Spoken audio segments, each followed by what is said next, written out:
تو اب ان دونوں ایمپائرز نے مل کر مسلمانوں کے خلاف اپنی اپنی ایمپائرز میں بہت بڑی فوج جمع کرنا شروع کر، جس کے بعد جنگ یرموک اور جنگ قادسیہ جیسی عظیم جنگیں لڑی گئی۔ رومن بادشاہ نے انطاکیہ میں اپنے سارے جنرلز کی ایک میٹنگ بلائی، جس میں اس نے ایک سمپل سا کوسچن پوچھا کہ آخر کیا وجہ ہے کہ ہم ان مسلمانوں سے نمبرز میں زیادہ ہونے کے باوجود ہر جنگ میں ہار جاتے، جس پر ان کے سارے جنرلز نے ایک ہی جواب دیا کہ مسلمانوں کی فوج کا جو آرمر ہوتا ہے وہ ہماری فوج سے بہت ہی ہلکا ہوتا ہے، اسی لیے ان کی سپیڈ ہمیشہ ہم سے بہت تیز ہوتی ہے، اور مسلمان ہم سے کبھی ایک جنگ میں نہیں لڑ بلکہ ہمیشہ چھوٹے چھوٹے گروپس میں لڑ۔ تو رومن بادشاہ یہ سب سن کر اپنے تخت سے کھڑے ہوئے اور کہا کہ اب ان ساری باتوں کا صرف ایک ہی حل ہے، اور اگر تم میرے جنرلز ہمیشہ کے لیے عربوں کی غلامی سے بچنا چاہتے ہو تو پوری رومن فوج کو ادھر انطاکیہ میں جمع ہونے کا حکم دو۔ اور ساتھ ہی اس نے اپنے سارے صوبوں کے گورنرز کی طرف لیٹرز بھیجے کہ جو بھی نوجوان جنگ کرنے کے قابل ہو اسے چاہتے یا نہ چاہتے ہوئے رومن ایمپائر کی فوج میں شامل کر کے انطاکیہ کی طرف بھیجا جائے، جس کی وجہ سے انطاکیہ میں رومن ایمپائر کی ایک بہت بڑی فوج،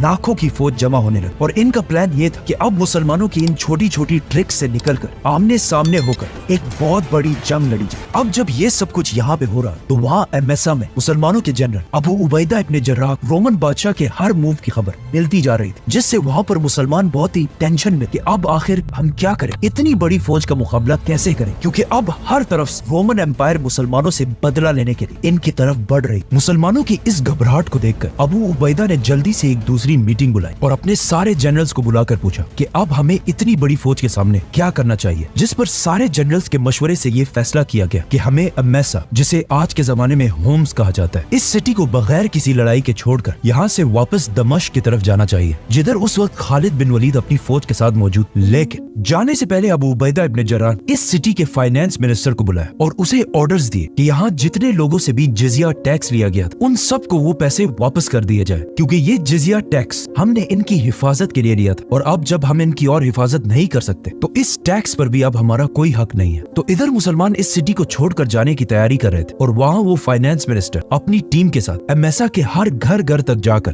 لوگوں کو ان کے ٹیکس کے پیسے واپس دے رہا ہے۔ یہ دیکھ کر یہاں کے لوگ اگین حیران رہ گئے کہ آخر یہ کیا مخلوق ہے کہ ہم تو صرف اس بات پر خوش تھے کہ انہوں نے ہمارے علاقے فتح کرنے کے بعد ہمیں نہیں مارا اور ہماری عورتوں کو بھی کچھ نہیں کہا اور ہماری زمینیں بھی نہیں چھینی، اور اب اس سب کے بعد بھی یہ ہم سے لیا گیا ٹیکس بھی واپس کر کے جا رہے ہیں۔ ان میں سے ایک بندے نے مسلمانوں کے جنرل کے پاس آ کر یہ تک کہا کہ خدا آپ لوگوں کو ہمارے اوپر دوبارہ لائے۔ تو آخر مسلمان اس سٹی ہومز کو چھوڑ کر یہاں سے دمشق کی طرف روانہ ہوئے، جہاں خالد بن ولید اپنی فوج کے ساتھ ان کا انتظار کر رہے تھے۔ دمشق پہنچتے ہی دوبارہ سارے جنرلز کی میٹنگ سٹارٹ ہوئی کہ اب آگے ہمیں کیا کرنا چاہیے۔ اب جب یہ میٹنگ چل ہی رہی کہ اچانک ایک میسنجر جارڈن اردن سے عمرو ابن عاص کا لیٹر لے کر ابو عبیدہ کے پاس پہنچا، اور اس لیٹر میں لکھا تھا کہ رومن ایمپائر کی فوج کی طاقت کو دیکھ کر صرف جارڈن میں نہیں بلکہ ہر طرف بہت سارے کرسچنز بغاوت کر رہے ہیں، اور اب جب انہوں نے یہ بھی دیکھا کہ مسلمان اس فوج کے ڈر سے ایمیسا چھوڑ کر واپس آ چکے ہیں تو ان کا کانفیڈنس اور بھی بڑھ چکا ہے، اور ہر طرف ان بغاوتوں کو کنٹرول کرنا بہت مشکل ہو چکا ہے۔ اب مسلمان دونوں طرف سے پھنس چکے تھے، مطلب ان کے سامنے رومن ایمپائر کی 2 لاکھ کی فوج ان کی طرف بڑھ رہی تھی اور ان کے پیچھے